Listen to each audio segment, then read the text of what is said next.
அன்பார்ந்த சகோதரர்களே, கிளர்ச்சி கூட்டம் உஸ்மான் ரலியல்லாஹு அவர்களுடைய வீட்டை முற்றுகையிட்டு இருக்கிறது. உஸ்மான் ரலியல்லாஹு அவர்களுடைய வீடு மஸ்ஜிது நபவிக்கு வடக்கு பக்கமாக இருந்தது.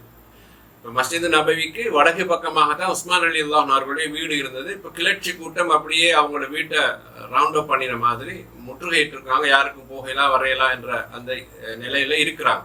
இவங்களோட பிரதானமான ஒரே ஒரு இப்போ கோரிக்கை முன்வைக்கிறாங்க. முந்தி வச்ச ஆரம்பத்தில் வச்ச கோரிக்கை எல்லாம் உஸ்மான் ரலியல்லாஹு நிறைவேற்றி கொடுத்து எல்லாம் நடந்து முடிஞ்சு. ஆனா இப்போ இவங்க வைக்கிற புதிய கோரிக்கை என்னன்னு சொன்னால், நீங்கள் பதவியிலிருந்து விலக வேண்டும், இல்லைன்னா நாங்கள் உங்களை கொல்லுவோம். உஸ்மான் ரலியல்லாஹு பார்த்து சொல்றாங்க, நீங்க பதவியிலிருந்து விலகிடணும், நீங்க விலகுங்க, இல்லைன்னா நாங்கள் உங்களை கொல்லுவோம் என்றார்கள். அப்ப இது ஒரு சமாதான தூதுக்குழுவுடைய பேச்சாக அது இருக்காதே, இருக்கவும் முடியாது. இப்ப இவர்கள் யாரு? கலகக்காரர்கள், கிளர்ச்சியாளர்கள், பயங்கரவாதிகள். ஒரு நாட்டினுடைய ஹலீஃபாவை பலாத்காரம் பண்ணி நீங்க பதவியிலிருந்து விலகணும், இல்லைன்னா நாங்க கொள்ளுவோம் என்றாங்க. அப்ப இவங்க இந்த முடிவுக்கு வந்ததுக்கு காரணம் என்ன? ஒட்டுமொத்த சாம்ராஜ்ய மக்களும் இதற்கான பின்னணியில இருந்தாங்களா? அவங்களோட ஆதரவு இருந்ததா? அவங்க விரும்பினாங்கன்னா? அவங்க யாருமே இது விரும்பல. அவங்க யாருமே உஸ்மான் ரலியல்லாஹு அன்ஹு அவர்கள் பதவியிலிருந்து விலக வேண்டும், புதிய கலீஃபா தெரிவு செய்யப்படணும் விரும்பவே இல்லை. குறிப்பாக மதீனா மக்களே விரும்பலையே. மதீனா என்பது இந்த நாட்டுடைய தலைநகரமே, சஹாபாக்கள் வாழ்ற புனித பூமியே.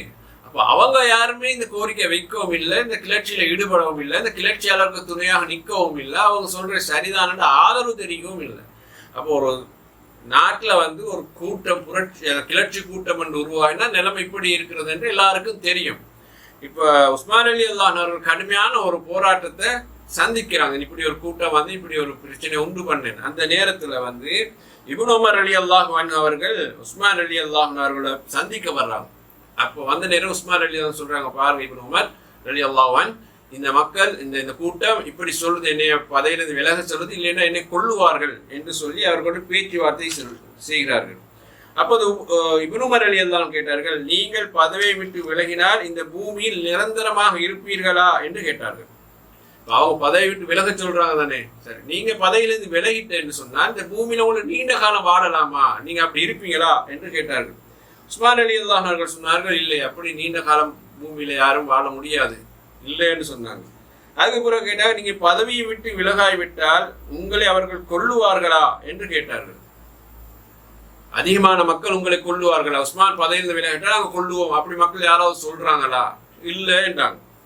கலகக்காரர்கள் உங்களுக்கு சொர்க்கத்தையோ நரகத்தையோ சொந்தமாக்கி தருவார்களா? அவங்க ஒரு கோரிக்கை முன்வைக்கிறாங்க. சொர்க்க நரகத்தை முடிவு செய்யறது அவங்களா அப்படி என்று அவங்க கேட்டாங்க. அப்போ உஸ்மான் ரலியல்லாஹு அன்ஹு சொன்னார்கள், இல்லைன்னு சொன்னாங்க. இப்போ இப்னு உமர் ரலியல்லாஹு அன்ஹு என்ன சொன்னார்கள், அல்லாஹு தஆலா உங்களுக்கு அணிவித்த இந்த ஆட்சி என்னும் ஆடையை நீங்கள் கலட்டி விடக் கூடாது.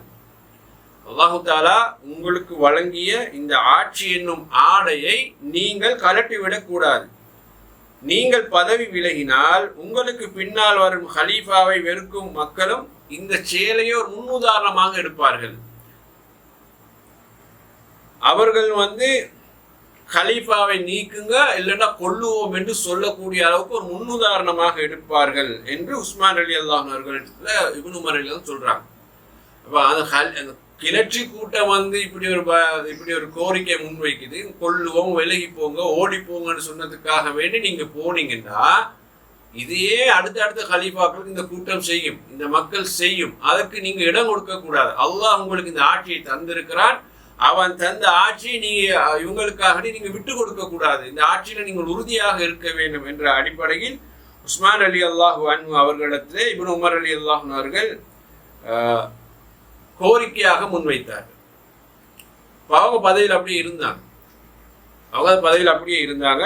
உஸ்மான் ரலியல்லாஹு அன்ஹு அவர்கள் வீட்டை விட்டு வெளியேறவோ அல்லது பள்ளிக்கு போய் அவர் இமாமத் செய்யணும், அவர் தானே ஹலீஃபா, மக்களுக்கு இமாமத் செய்யக்கூடிய தலைவர், பள்ளிக்கு போய் இமாமத் செய்யவோ அல்லது மக்களோடு வெளி தொடர்புகளில் ஈடுபடவோ முடியாத அளவுக்கு இவங்க அந்த எல்லா வழிகளையும் அடைத்து இப்போது இந்த கிளர்ச்சி போராட்டத்தில் அவர்கள் ஈடுபட்டு கொண்டிருந்தார்கள் என்பதை நாங்கள் புரிந்து கொள்ள வேண்டும்.